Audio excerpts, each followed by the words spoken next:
Okay, now that you've learned about complex numbers and that they can be composed of that they are composed of real parts and imaginary parts, we need to know how to do operations with them. We need to know how to add and subtract them. Let's start there. We're going to start simple. If I look at this first problem, it's very easy for me to see that the first part of it is a complex number, 3 plus 4i. I'm adding another complex number, 5 minus 6i.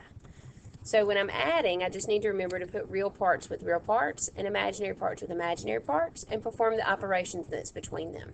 So 3 plus 5, because those are both my imaginary parts.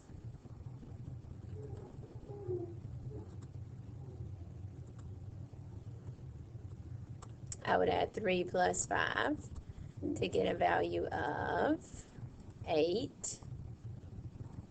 And I would add 4 plus, I got to take that as a negative sign, a negative 6, to give me negative 2i. That's the easiest way to think of it. So in the next problem, I've got some things rearranged, but I still want to look for my common parts to go together. So let's just highlight them. This value is negative 3, and I want to subtract from that positive 6. So I'd be doing negative 3 minus 6. Don't make careless mistakes with integers. You should know at this point that you have a calculator to assist you, and you know how to type in minus and negative, so don't get bogged down in the minuscule task of computation here. So negative 3 minus 6 would give me a value of negative 9. And 4i minus positive 7i would give me a value of negative 3i. Now that's the same thing as me writing plus negative 3i, but there's no sense in having an additional sign in there. I'm smart enough to leave that out at this point. All right, this guy's got some real parts together, so it's perfectly okay for me to go ahead and say that 8 minus 5 is 3. And then I want to add to that 3 minus 2i. So 3 and 3 are my real parts. And 3 plus 3 is 6, which gives me a value of 6 minus 2i. I want you to notice how I'm leaving my answers. I'm always putting my real part first, followed by my imaginary part second. This is called standard form of a complex number. Standard form always looks like a plus or minus bi, where a is the real part and bi is my imaginary part. In my next example, I would combine 4 minus 1 to get a value of 3. I need to think about this guy as negative 2i minus negative 3i. That's minus a negative, which is going to give me a positive 1i. I'm not going to write a coefficient of 1 because it's more simplified to leave that 1 off. It's understood to be there. 6 minus 3, those are both my real parts, gives me a value of 3. And 8 minus negative 7 would give me a value of positive 15, because once again that was minus a negative. All right, now those started pretty simple. They left my complex numbers in their own sets of parentheses. As we move down to more complex ones, I notice that my parentheses are gone, but I still need to work on identifying my real parts and my imaginary parts. 5 plus 3, those are real numbers. That gives me a value of 8. Negative 6 plus 9, I can add as I go. That gives me a value of 3i. And 3 minus 10 gives me a value of negative 7. And I'll attach the I to it because those were imaginary parts. Oh, as I look at my next one, I've got a power of 2 in there. I definitely want to deal with that first.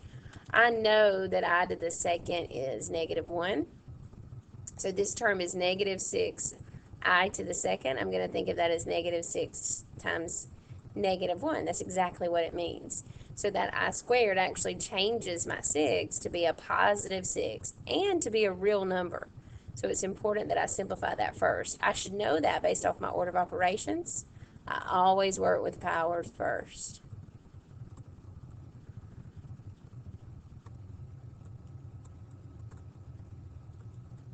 Bring down the rest of my terms.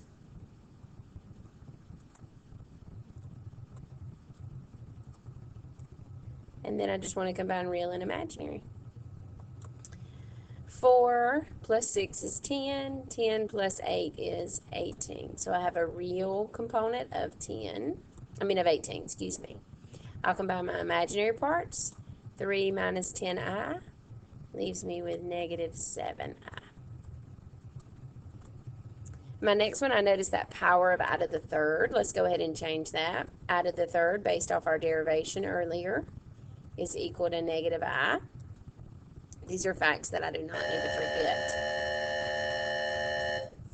So when I have negative 3 times negative I, that makes a positive 3i, positive imaginary term. It is still imaginary, but it's important for me to get my signs right. So then I'll bring down the rest of my terms. That's the only one that needed simplification in the beginning. I've got 3 imaginary terms, 3i plus 6i minus 7i. 3 plus 6 is 9. 9 take away 7 is 2. And notice that time I worked out my imaginary parts first, just because they were on my mind. 3 plus 6 minus 7 left me with 2. That was a positive imaginary term, so I'm going to go ahead and write plus 2i. But I am going to put it at the end, trying to keep my answer in standard form. 5 plus 9 gives me a real value of 14. All right, one more. Oh, I've got 2 powers here. Let's simplify this I to the fourth. I know I to the fourth is equal to 1. So this is equivalent to me doing negative 5 times 1, which leaves me with a real component of negative 5.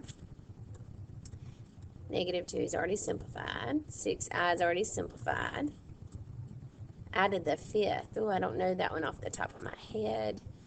Let me come over here and just do some side work on that one. Negative 8 I to the fifth.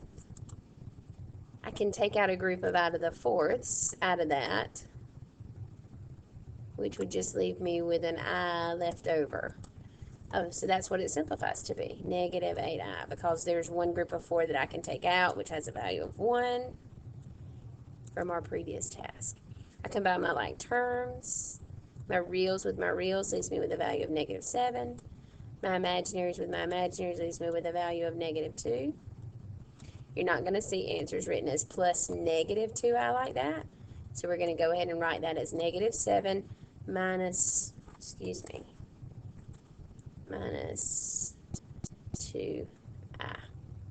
And that's adding and subtracting complex numbers. Have fun.